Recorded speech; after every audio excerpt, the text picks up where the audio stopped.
साहब आगे बढ़ो, कबीला, कबीला।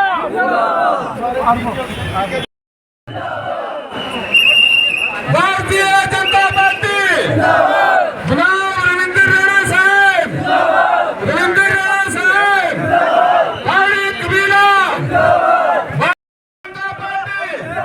भारतीय जनता पार्टी, रविंद्र राणा साहब, रविंद्र राणा साहब, रविंद्र राणा साहब आगे बढ़ो, कबीला, कबीला।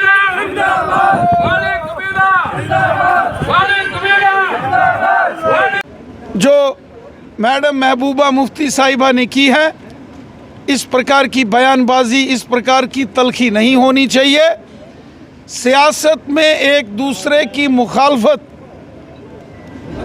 एजेंडे के ऊपर, मैनिफेस्टो के ऊपर, इलेक्शन प्रोग्राम के ऊपर हो सकती है। इलेक्शन में कहीं किसी के साथ किसी की दुश्मनी नहीं होती।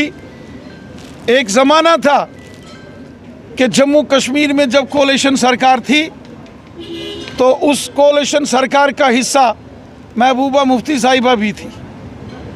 एक ज़माना था जब मरकज़ में वाजपेयी साहब प्राइम मिनिस्टर थे तो मोहतरम उमर अब्दुल्ला साहब हमारे मुल्क के फॉरेन मिनिस्टर थे। इसलिए पॉलिटिक्स के अंदर ज़रूर अपनी ज़ोर आजमाइश होनी चाहिए, इसमें कोई दो राय नहीं है। सबको अपनी जमात को जिताने के लिए कोशिश सब करते हैं, लेकिन दुश्मनी के कगार तक हमें नहीं पहुंचना चाहिए। हमें अपने एजेंडे को, अपने मिशन को, अपनी पॉलिसीज़ को आवाम के साथ रखना चाहिए।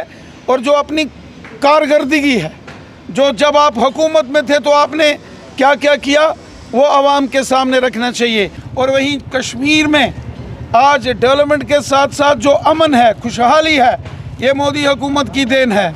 वरना एक ज़माना होता था कि शाम 4 बजे लाल चौक बंद हो जाता था, आज रात के 2 बजे भी लाल चौक खुला होता है।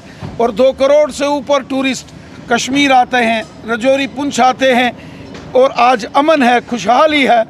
आज श्रीनगर पार्लियामेंट सीट पर 40% वोटिंग होती है तो बारामूला में 60% पोलिंग होती है। ये नए कश्मीर का आगाज़ है।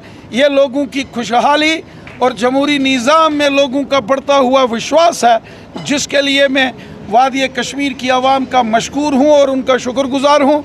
और मैं यकीन के साथ कहता हूँ कि यहाँ श्रीनगर पार्लियामेंट सीट पर 40% वोटिंग हुई है और बारामूला नॉर्थ कश्मीर में 60% वोटिंग का नया रिकॉर्ड बना है। और उसके बाद बारी अब अनंतनाग, रजौरी, पुंछ की है, जिसमें अनंतनाग, कुलगाम, शोपियान ज़िले का ज़ैनपुरा और रजौरी, पुंछ आता है। और मैं यकीन के साथ कहता हूँ कि जैसे श्रीनगर और बारामूला में बम्पर वोटिंग हुई, ये रिकॉर्ड भी अनंतनाग, रजौरी, पुंछ तोड़ेगा और जमहूरी निज़ाम में मजबूती होगी। अमन, खुशहाली और डेवलपमेंट के लिए आवाम वोट डालेगी।